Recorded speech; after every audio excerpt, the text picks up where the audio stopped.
These, my friends, are the times that really try a young heretic's soul, because we're down to the wire now, and everything seems to be about the presidential election. Every news item, every advertisement, every passing thought has to relate to it somehow. You can't watch a football game without Kamala this and Trump that and Harris Walz and 2024. It's all happening. It's coming up.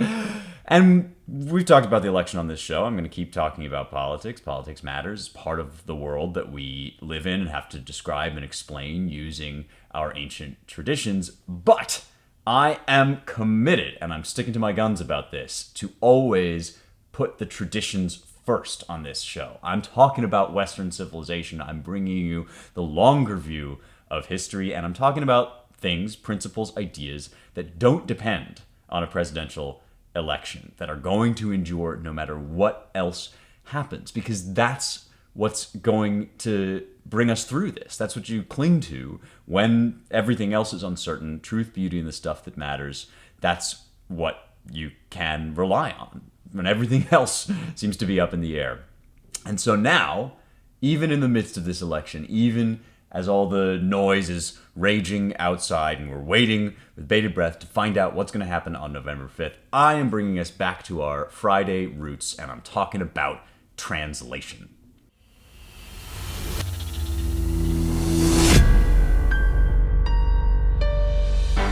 Okay, it's words, words, words. Once again, this is our Friday series. It's been one of the great blessings of this year that this series has developed, where you guys send in your questions to me about how translation works and how different languages operate and how we can pick a good translation of a classic text.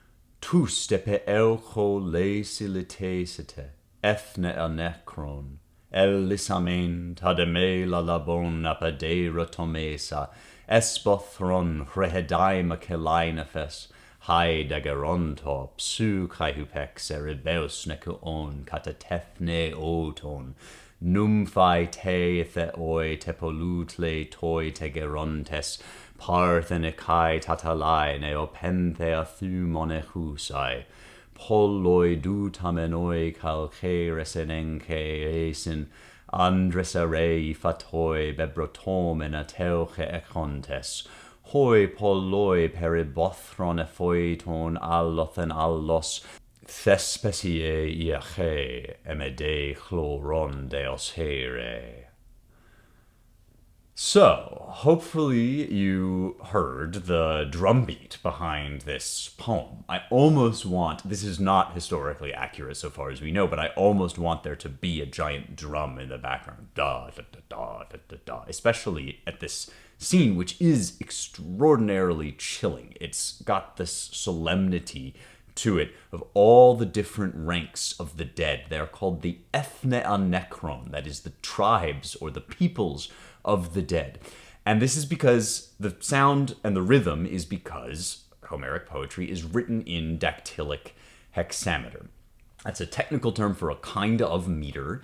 It means that there are 6 feet, which is to say 6 little chunks of meter, and each chunk can go da da da. It can be a dactyl of long, short, short, or it can be a spondy, long, long.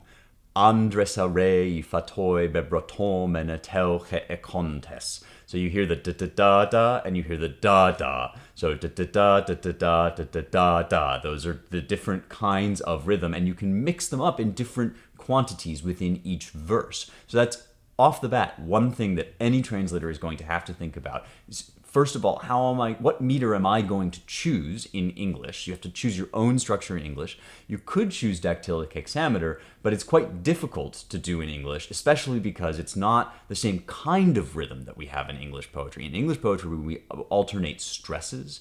It little profits that an idle king. You have the kind of more stressed versus the less stressed syllables. Some things you say more forcefully, some things you say less. In Greek meter, it's musical rhythm, so it's about the length of the syllables. Hoi, polloi, peribothron, ephoiton. So you're going to have to figure out a way of getting that feeling, that vibe, as the kids say, without necessarily recreating exactly the same sound structure, because that sound structure will feel awkward and unnatural in English. And there are other sound structures, like iambic pentameter, for instance, that are more associated for us with that same feeling of solemnity and stately procession. So that's the first thing you have to think about. And then, line by line, you have to think about, how am I going to use the meter I've chosen to recreate some of the effects that Homer creates with his meter. So line 40, or 41 rather, polloi du tamenoi calque resen enkees. There's a lot of spondies in that line. Polloi du tamenoi. So the typical sort of dactylic romp, that is the flowing dactyls, kind of get chunked up there, and you have almost like the drum beats several times in succession. Da, da, da, da, da, da, da. So that drum beat is going to have to find its way somehow into the feeling of the English version. Now, I will read to you my English version next, because this will illuminate some of the other problems that you have to deal with, having to do with meaning. So that's just an aesthetic issue, right? The meaning of the meter is a formal issue that you have to resolve. Now you have all the questions of meaning. What does the passage mean? Well, here's my version of it. And what I have chosen to do in these translations that I write for you is to give my English a dactylic lilt. That is, it will often proceed in 3-syllable feet. There will always be 6 stresses in the line, so it keeps that hexameter feeling, but I am not as rigorous with the hexameters and spondies always following the pattern that they do in the Homeric verse. So hopefully you get the same feeling of galloping along and also having drum beats in the background without this rigid meter that doesn't quite work in English in the same way that it works in Greek. So I've been a little bit more fluid about how I arrange the stresses than a Homeric poet could have been, but I've kept both the dactylic part and the hexametric part intact, so you can get the feeling of that. So here's the English version that I've written. Then at my prayers, when I'd called out to summon the clan of the dead, when I'd made my entreaties and cast down the severed heads of the sheep to the pit, and it flowed with their murky blood, they came flocking, the souls of the dead in the darkness, up from their land of death, maidens and lads and old men with their years of sorrow on sorrow, and virgins still tender in heart, still new to the shock of grief. Many others came gashed and still wounded, carrying brass-tipped spears, men whom the wars had killed, their weapons still gory with man-flesh. Throngs of them pressed and jostled on every side of the pit with their otherworldly moans. I was gripped by a sickening fear. So, hopefully you can hear the way that I've dealt with the meter. We're going to meet in a bit some poets that deal differently with the meter, choose different English meters and rhythms to deal with the Homeric hexameter. But now we have a sense of what is going on in this poem. If you don't already speak or read ancient Greek, you will now know in the English version what's happening. Odysseus is following Circe's instructions. He's saying how he cut the sheep's head off, and the blood, which I've translated it as murky. It's a wonderful Greek word, kelainephes, cloudy black. The cloudy black blood flows down, and the people all come, and there are all these different kinds of people, like young girls who died early and are still shocked by their death, warriors that were cut down and are still wounded, old men who suffered long and hard, and they too have their sorrows with them. They are polutletoi, which is a very important word for Homer. And so even as I'm starting to talk about what's going on here, you can start to see some of the other problems or questions that would emerge for a translator. So I've talked about meter and what to do with the metrical form of the original. Then there's diction and which words to use for the words that Homer uses. This is one of the primary translation problems that we've addressed again and again in our series. No word means the same thing as anything else. Some words are rough synonyms, like dog and hound, but even within the English language, we know that if we said, "This is my hound," that would feel different than if we said, "This is my dog." Naturally, in modern casual speech, we say, "Here's my dog, this is my dog."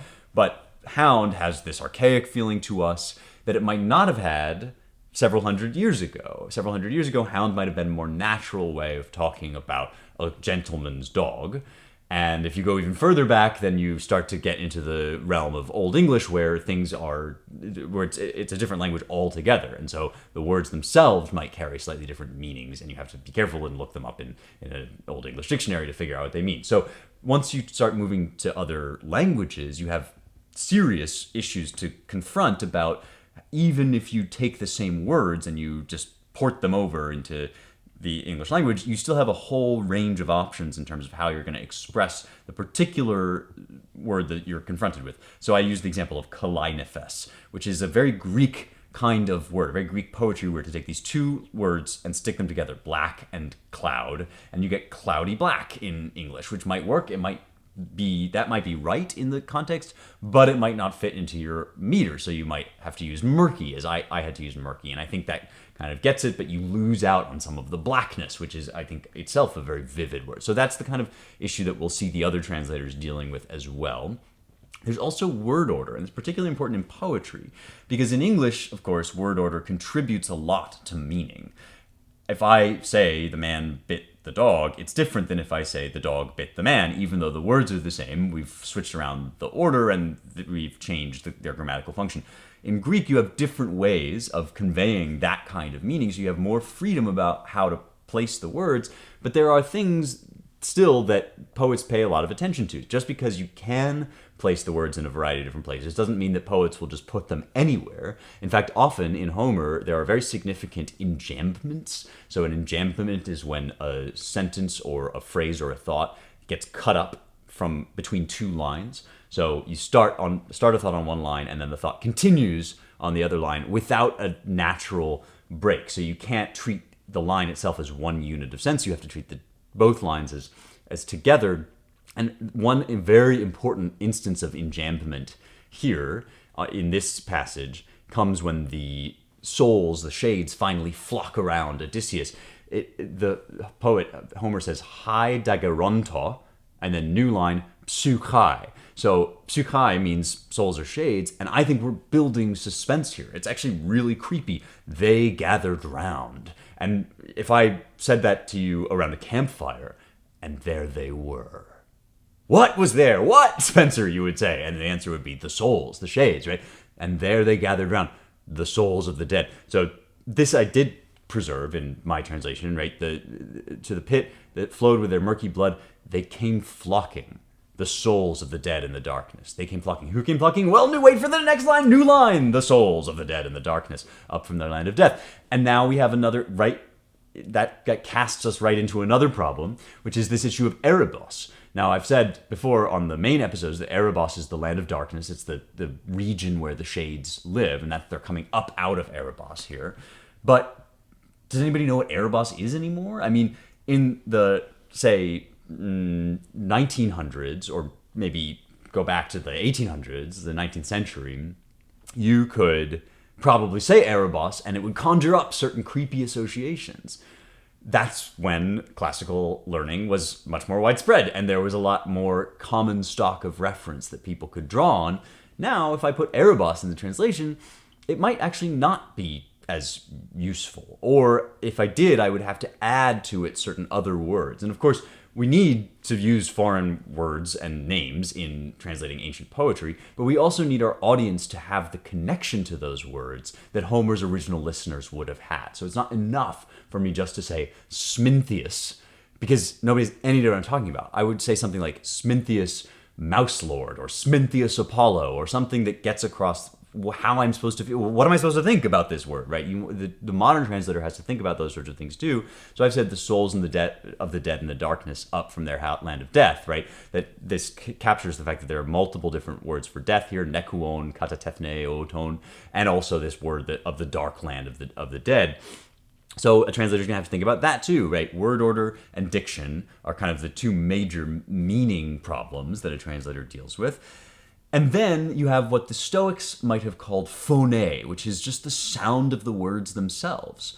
We don't use the sound of the words to contain meaning, because we know that you could say, for instance, and gold, and those would be two different sounds, one of them in French, one of them in English, that describe the same entity, right? Describe the same substance or material, which is gold.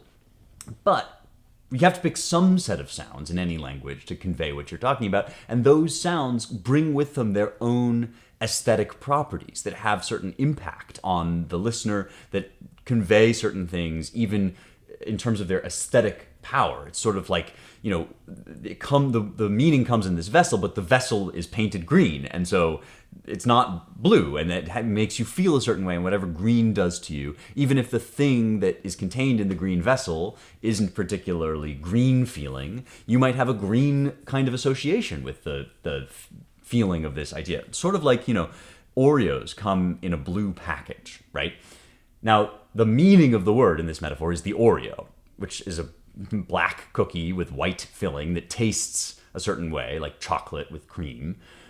But when I think Oreo, part of me thinks blue. And I have, if blue makes me feel a certain way, calm or whatever, if I have an association with the color blue, then Oreo now comes with that. And if you gave me Oreos in a red package, it would be kind of weird and feel different. And I would maybe have a little bit of a glitch in my brain or a stutter step to try to readjust my expectations of what kind of cookie I was about to eat. I might think I was about to get like a Nutter Butter or something, right? So that's how the aesthetics of the word tend to affect us too. And so even if the word murky black is kind of similar to what Kaleinefes means, the fact that it has different syllables and sounds means that I'm not getting the perfect encapsulation. Now, of course, if you follow this out to its logical conclusion, it would mean that the perfect translation of a text would just be the original text itself. And we can't do that because people speak different languages, but we have to be aware of all these different things: the sound, the sense, the rhythm. All of these things go into a translation, and it's why translations are very hard and take a long time to do. So now let's read some other possibilities. Let's read some other options.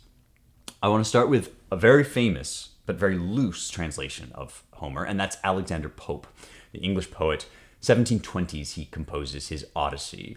And this is one of the minor great works, I would say, of the English language. The Pope's translation of Homer counts among some of the greatest poetry of this era.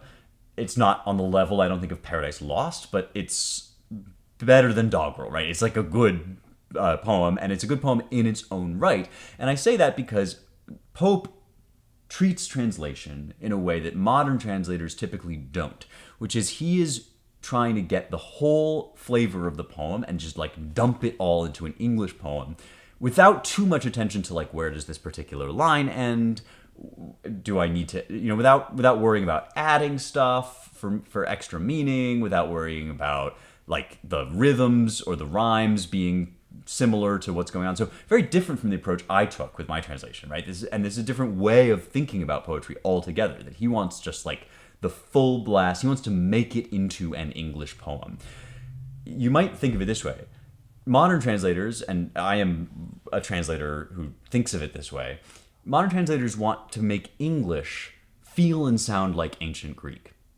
But translators like Pope want to make ancient Greek feel and sound like English. They're giving you a canonically English poem in the English tradition without any recognizably strange features that might kind of give you a different flavor or feel that harkens back to the original Greek, but instead works on the highest possible level as an English poet. And what helps, of course, is that Pope is a great poet in his own right, and he's certainly the best poet that we will read today ever to have translated the Odyssey. And that really was his gift. He was a world-class English poet, or poet more generally, and none of the other translators, myself included, are that, right? So he brings that to this translation. What he doesn't bring is the philological accuracy and some of the evocative feel of the old poem. But let me read to you now Pope's translation of this passage. Thus solemn rites and holy vows we paid to all the phantom nations of the dead.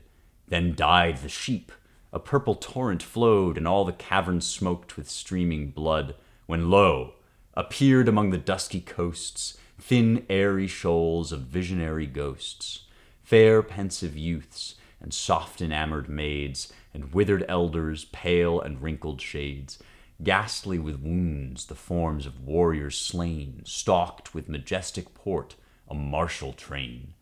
Though these and 1,000 more swarmed o'er the ground, and all the dire assembly shrieked around, astonished at the sight.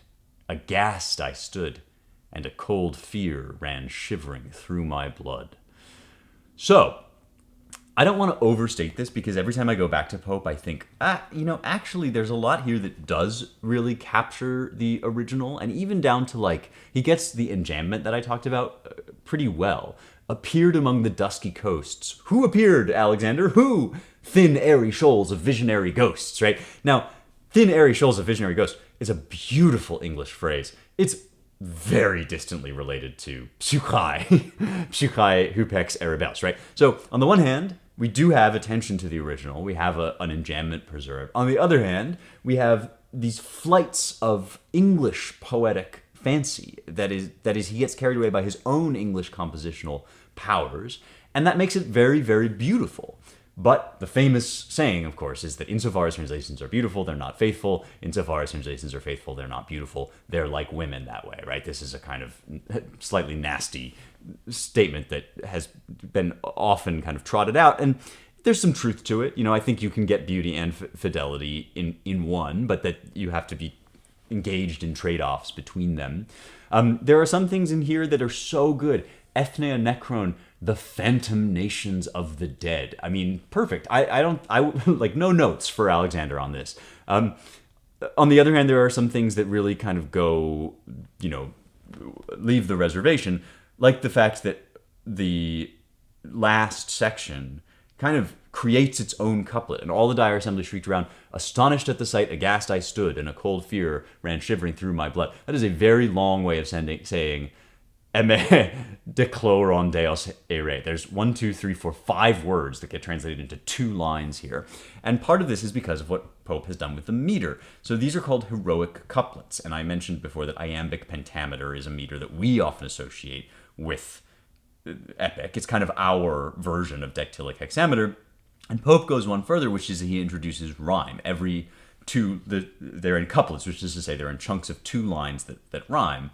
And there's no rhyme in Homer. That's one of the seminal features of ancient poetry that Milton actually cited when he defended his choice not to rhyme. But Pope is doing something very conventional. These heroic couplets are quite closely associated with, obviously, heroic poetry, and they do have a very lovely feeling. They make it pleasurable to read, and arguably they do something to us that Homeric poetry did to its original hearers, which is to say make us feel elevated and give us a sense of old archaic grandeur.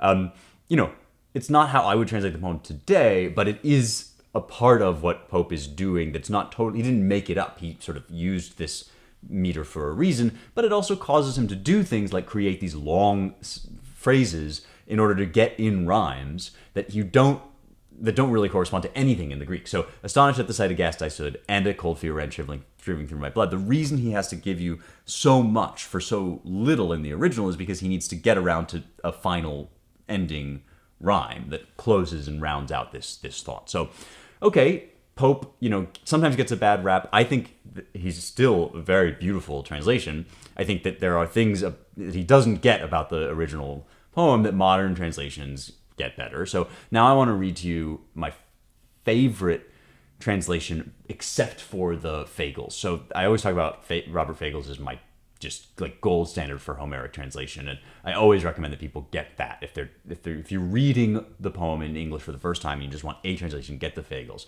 But I have another spot in my heart for Richmond Lattimore, who was a fascinating guy. He served in the Navy. He was closely associated. He was born in China, and his whole life had close associations with China. His brother, especially, was retained a close association with China. And he writes this translation, which was the first translation I ever read of the Odyssey.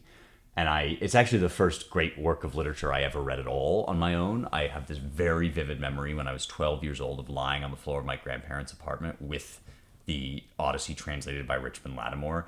And so I always will have a great deal of affection for this translation. It's an interesting structure because it's written in what you would kind of call a loose hexameter. There are 6 stressed syllables in every line, but there's no definite structure to the way that each line is arranged. So the feeling is of reading something without much metrical structure, but it is a hexameter in the sense that there are 6 stresses on every line. So now let me read you Lattimore's version. Now when with sacrifices and prayers I had so entreated the hordes of the dead, I took the sheep and cut their throats over the pit, and the dark clouding blood ran in, and the souls of the perished dead gathered to the place up out of Erebos, brides and young unmarried men, and long-suffering elders, virgins tender with the sorrows of young hearts upon them, and many fighting men killed in battle, stabbed with brazen spears, still carrying their bloody armor upon them. These came swarming around my pit from every direction with inhuman clamor, and green fear took hold of me. So it sounds a little bit like there isn't a rhythm, but there is a rhythm, still carrying their bloody armor upon them. There's like a six syllable, at least pattern or structure, but it basically gives you the feeling of a slightly elevated form of natural speech.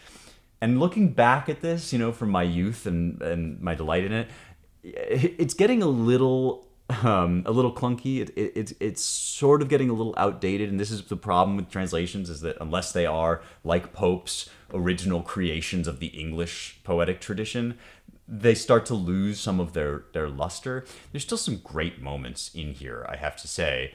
The dark clouding blood is a very lovely way of doing Kaleinefes. Long-suffering elders is a phrase that I love for polutletoi gerontes.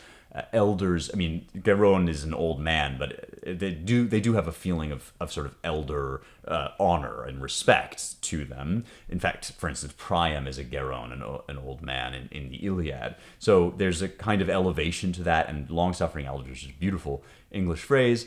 Then, the fact that he can just say up out of Erebos is kind of nice. This feels like it's from an slightly older time. There's something about this that's a little too matter of fact to me. And that's why I love Fagles, is that he captures, without being archaic or highfalutin, he captures the elevation of Homeric speech. And sometimes we get that in Lattimore, but we get the perished dead gathered to the place up out of Erebos.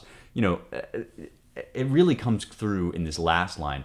Green fear took hold of me. So the Greek here is kloron deos heire. And I talked a little bit about this on the main show, but kloron deos is like a green-yellow fear.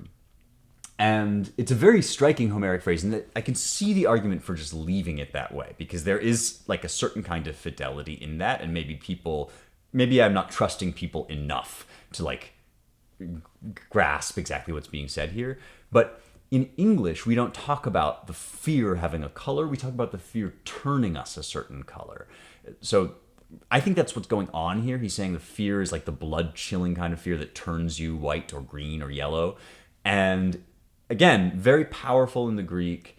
I think in the English, something more like sickening fear, even cold fear is what Pope uses. Cold fear ran shivering through my blood. Now, kloron does not mean cold at all, right? So this is a truly free Popian translation, but so is, my version, which is sickening fear. I think sickening is a word in English that leads us to think of the skin growing pale or turning colors, and so that's why I used that there. But coldness also makes the skin change color. I just think leaving it alone is it's a little underbaked, right? Green fear took hold of me. So this is why I've moved on from the Lattimore translation, even though it is still my, I guess, second favorite translation.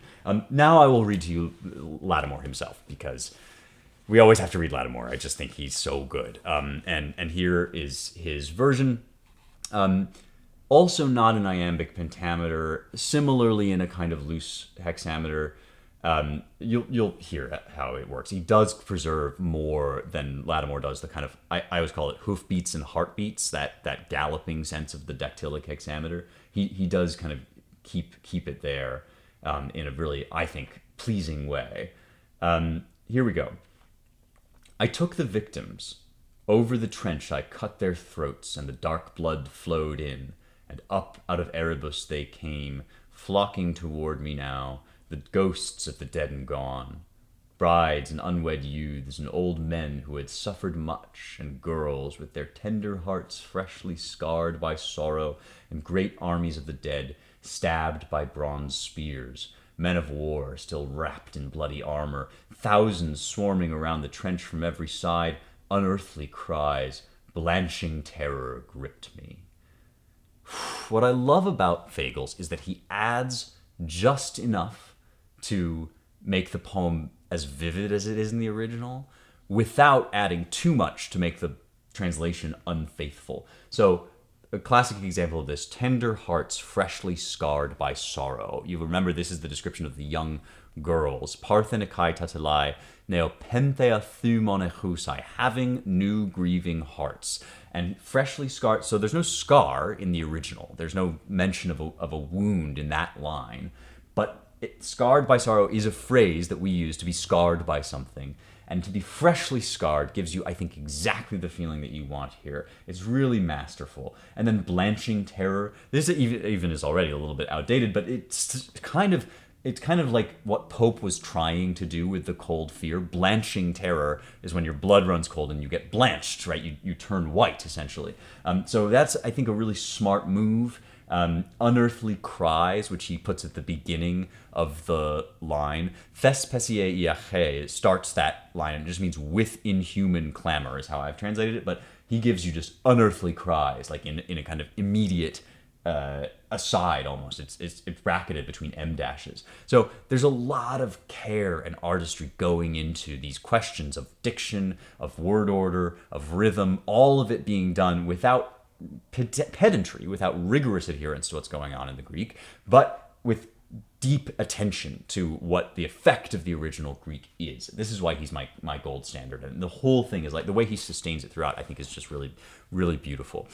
Now I'm going to read to you a translation that I think manages to add too much and too little at the same time.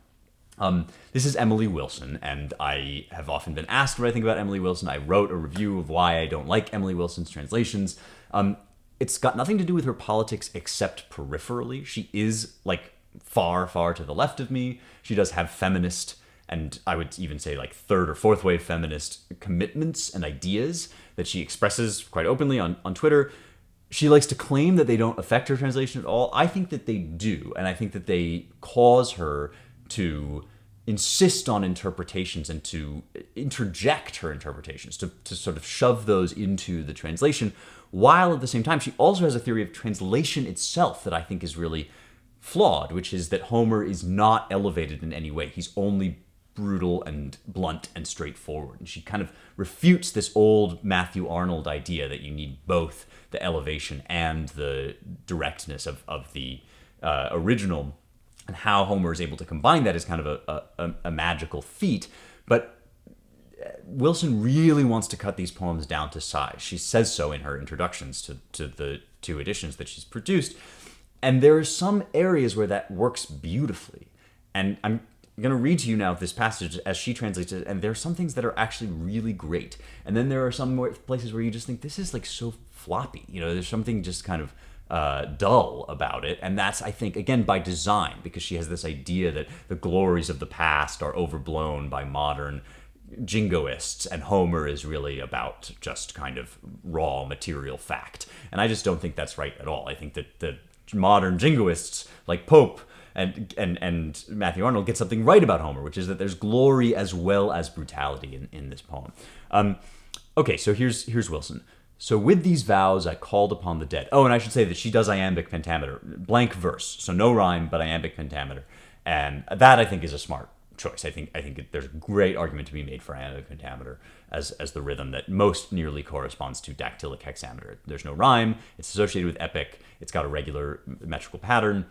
It causes her to have to make some concessions in terms of the line length and all of that, but it's still, I think, defendable. So with these vows, I called upon the dead. I took the sheep and slit their throats above the pit. Black blood flowed out. The spirits came up out of Erebus and gathered round. Teenagers, girls and boys, the old who suffered for many years, and fresh young brides whom labor destroyed in youth, and many men cut down in battle by bronze spears, still dressed in armor stained with their blood. From every side they crowded around the pit with eerie cries. Pale fear took hold of me.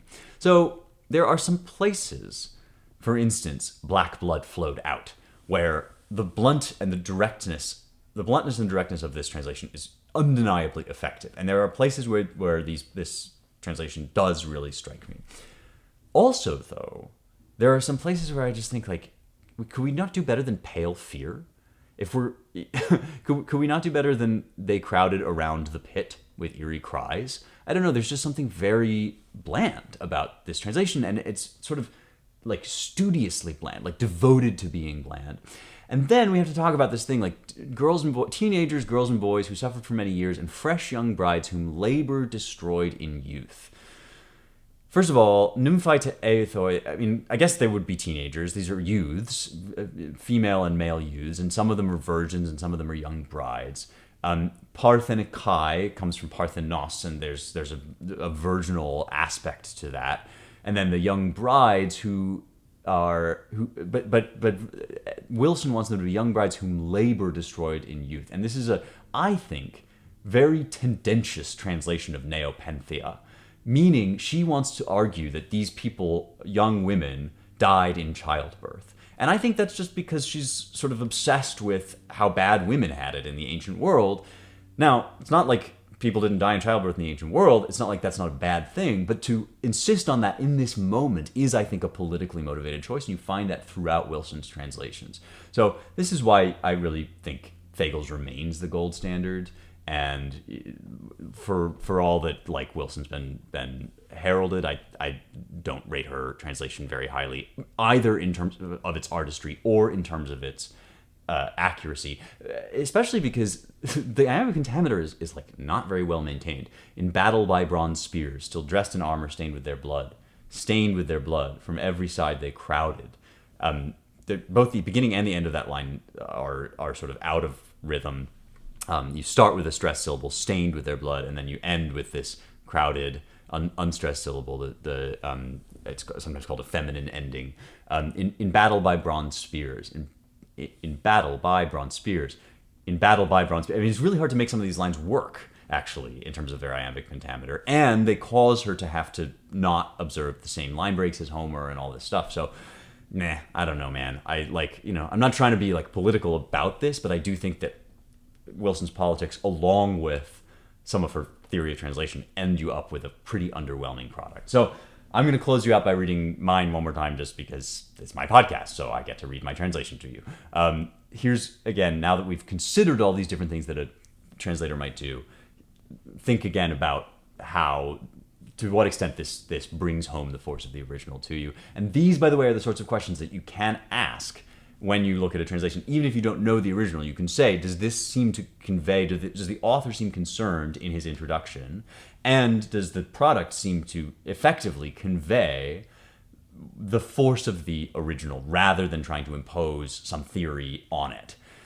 So here it is. Then at my prayers, when I'd called out to summon the clan of the dead, when I'd made my entreaties and cast down the severed heads of the sheep to the pit, and it flowed with their murky blood, they came flocking, the souls of the dead in the darkness, up from their land of death, maidens and lads and old men with their years of sorrow on sorrow, and virgins still tender in heart, still new to the shock of grief.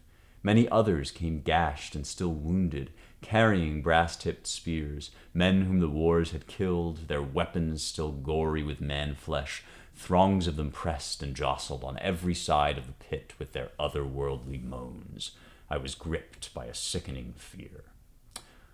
All right, happy Halloween. There we go. We're back on the Words train. Send me your questions at rejoiceevermore.substack.com.